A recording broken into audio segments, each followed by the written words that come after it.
കന്നഡ ഭാഷയിലെ ചില്ലക്ഷരങ്ങളെക്കുറിച്ച് ആരും ചോദിച്ചില്ലല്ലോ. അതിനെക്കുറിച്ച് അറിയാമായിരുന്നോ? കന്നഡികർക്ക് വേണ്ടി ചില്ലക്ഷരങ്ങളെക്കുറിച്ച് വീഡിയോ ചെയ്യുമ്പോഴാണ് ഇക്കാര്യത്തെക്കുറിച്ച് ആലോചിച്ചത്. അപ്പോൾ അതിനെക്കുറിച്ച് കുറച്ച് കാര്യങ്ങൾ നിങ്ങളോട് പറയണമെന്ന് തോന്നി. അതുകൊണ്ടാണ് ഈ വീഡിയോ. യഥാർത്ഥത്തിൽ ചില്ലക്ഷരങ്ങൾ എന്ന പേരിൽ കന്നഡ അക്ഷരങ്ങളില്ല.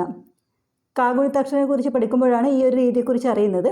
അതായത് നമ്മൾ ക എന്ന അക്ഷരം പഠിക്കുമ്പോൾ ക് പ്ലസ് ആ ഈക്വൽ ടു ക എന്ന് പഠിച്ചിട്ടില്ലേ?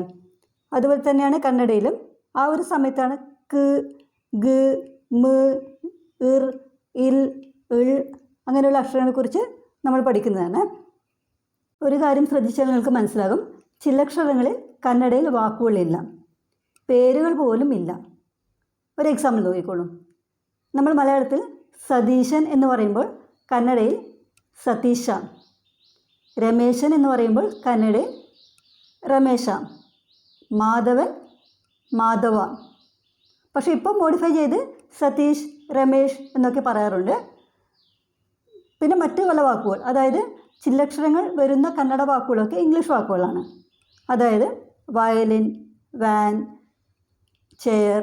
അപ്പോഴും കന്നഡയിൽ ഉച്ചരിക്കുമ്പോൾ പെന്നു, പെൻസിലു, ചെയറു എന്നൊക്കെയാണ് പറയാറുള്ളത്. ഏതായാലും മലയാളത്തിലെ ചില്ലക്ഷരങ്ങൾ കന്നഡയിലൊന്ന് എഴുതി നോക്കാം. എക്സാമിൽ ഞാൻ എഴുതുന്നില്ല, മലയാളം പഠിക്കുന്നവർക്ക് വേണ്ടി ചെയ്ത വീഡിയോ ഒന്ന് കണ്ടു നോക്കുക കേട്ടോ. ആദ്യം ഇർ,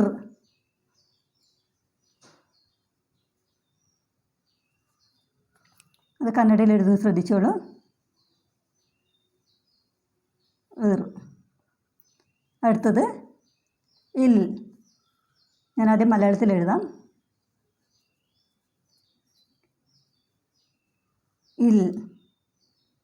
അടുത്തത് ഇൾ.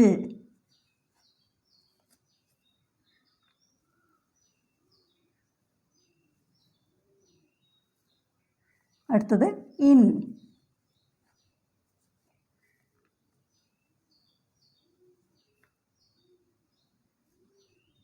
ഇൺ.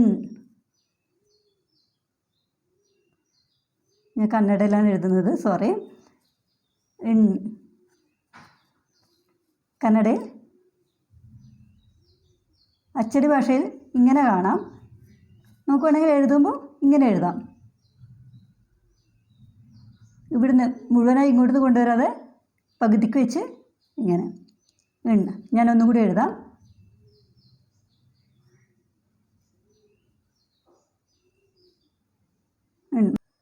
ഞാൻ ഒരിക്കൽ കൂടി പറയാം. കന്നഡയിലെ ചില അക്ഷരങ്ങൾ എങ്ങനെ എഴുതുന്നത് മനസ്സിലായല്ലോ.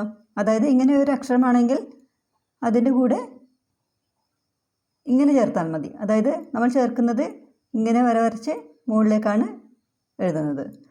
അപ്പോൾ നമ്മളിവിടെ വായിക്കുന്നത് ഇർ, ഇൽ, ഇൾ, ഇൻ, എന്നൊക്കെയാണ്. പക്ഷേ മറ്റുള്ള വ്യഞ്ജനാക്ഷരങ്ങളുടെ കൂടെ എഴുതുമ്പോൾ അതെങ്ങനെ വായിക്കാം? ഇപ്പോൾ ഞാൻ കാണിച്ചു തരാം.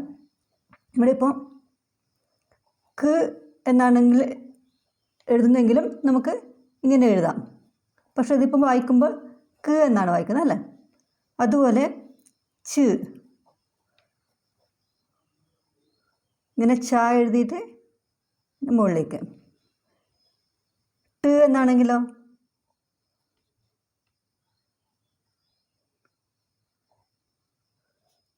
ത്,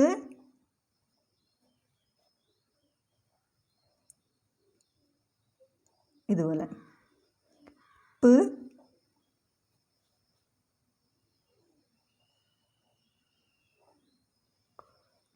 വ്,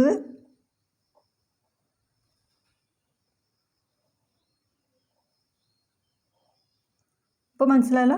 ഇവിടെ നമ്മൾ ഇർ, ഇൽ, ഇൾ എന്നൊക്കെ പ്രൊനൗൺസ് ചെയ്യുമ്പോൾ ഇവിടെ ക്ക്, ച്, ട്, ത്, പ്, വ്.